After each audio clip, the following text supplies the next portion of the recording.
So give me let's bust the myth of how many days it takes to set a habit.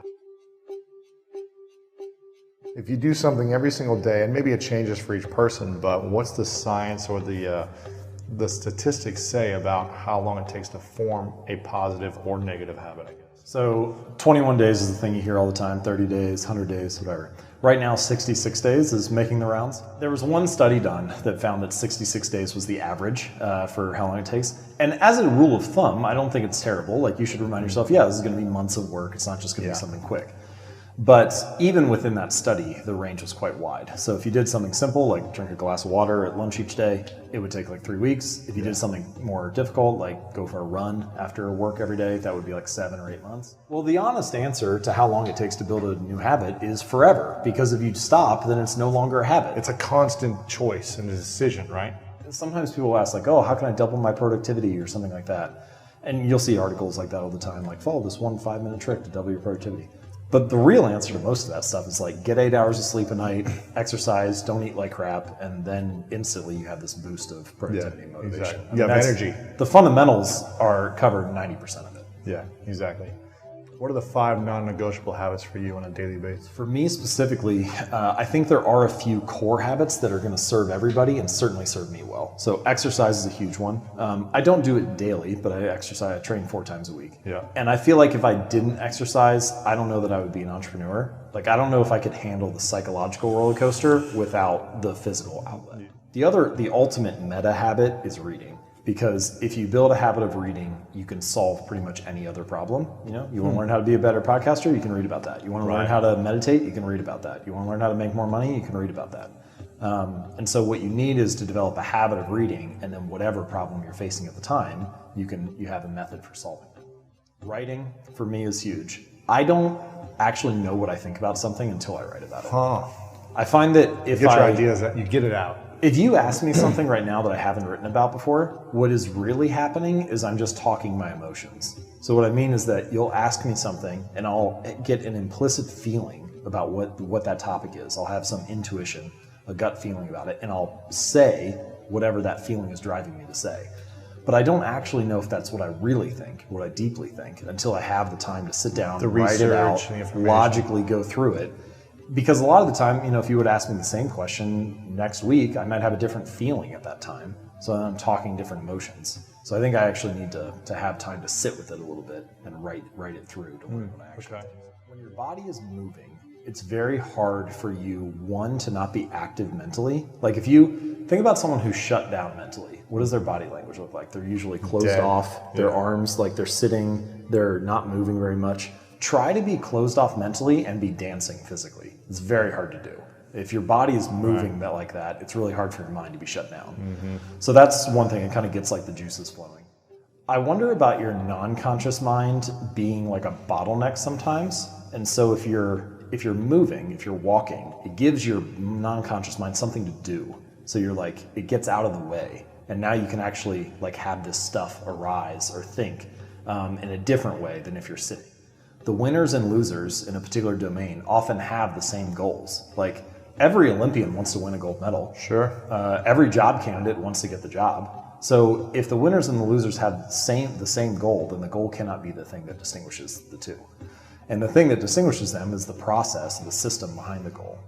Achieving a goal often only changes your life for the moment. So, like, you know, say you're just take like a simple example. Say you have a messy room, you know, and you get motivated and you set the goal to clean your room. Well, you can do that in an hour and then you have a clean room. But if you don't change the sloppy habits that led to a messy room in the first place, then you just end up with a dirty room again. Yeah. So it's like treating a symptom without treating the cause.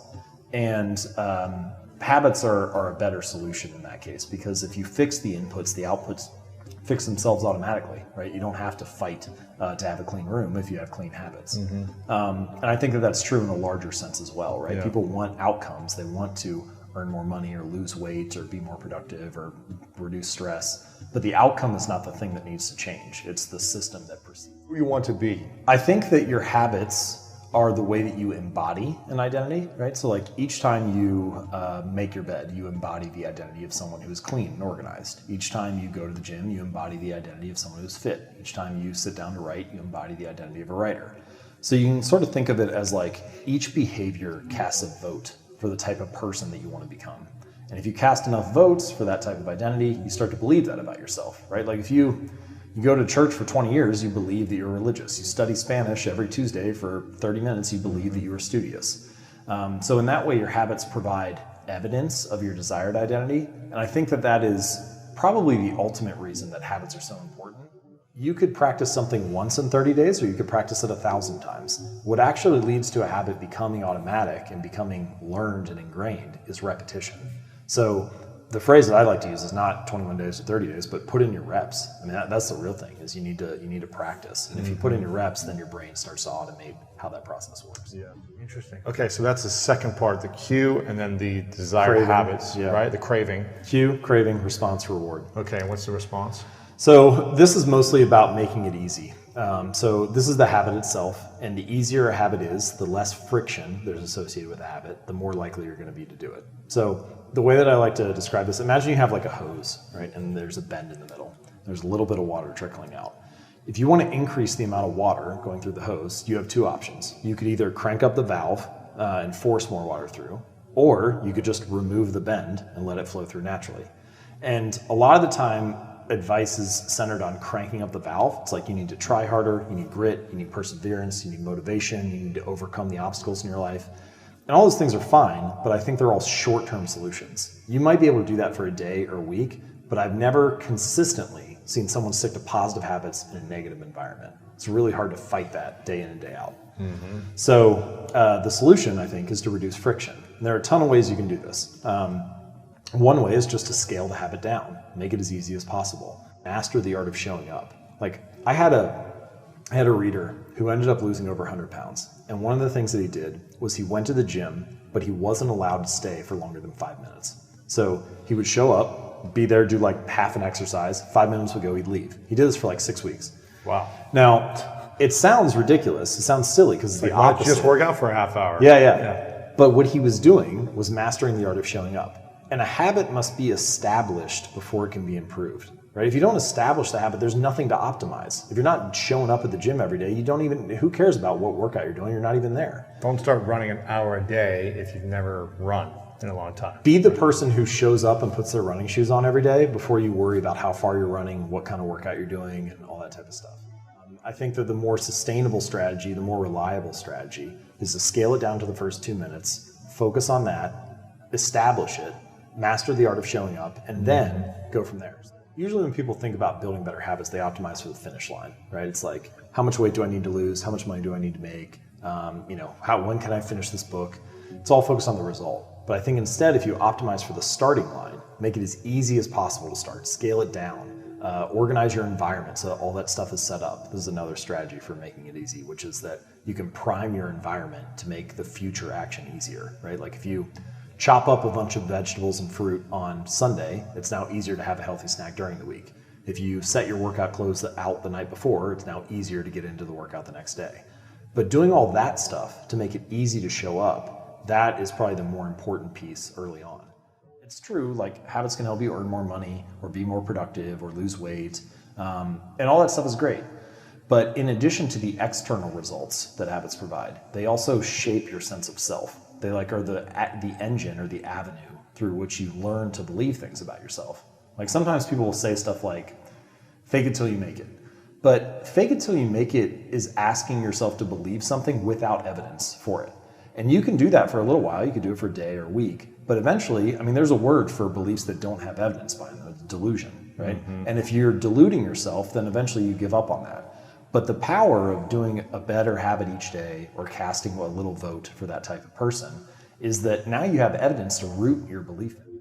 Every day I try to leave my phone in another room outside of my office, at least until lunch, because then I get like a 4-hour block of time in the morning where I can just work without any distraction. Yeah. And it's funny how quickly you don't, if my phone was on me in the morning, I would check it every 5 minutes or whatever.